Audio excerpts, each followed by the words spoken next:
Scoperta dalla Guardia di Finanza di Vicenza e Bassano del Grappa un giro di fatture false per 3 milioni e mezzo di euro nel settore del commercio di abbigliamento griffato.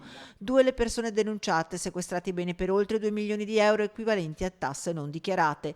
Un'evasione fiscale dal 2014 al 2018 perpetrata sistematicamente che vede denunciati per emissione di fatture false, evasione fiscale e dichiarazione fraudolenta mediante fatture inesistenti un 74enne di Borso del Grappa e un 47enne di Quinto di Treviso. L'operazione di polizia economico-finanziaria trae spunto da una società a responsabilità limitata già con sede a Bassano del Grappa che successivamente, dopo la cessione delle quote della rappresentanza legale ad altri soggetti, cessa sostanzialmente di esistere per trasferirsi in provincia di Caserta.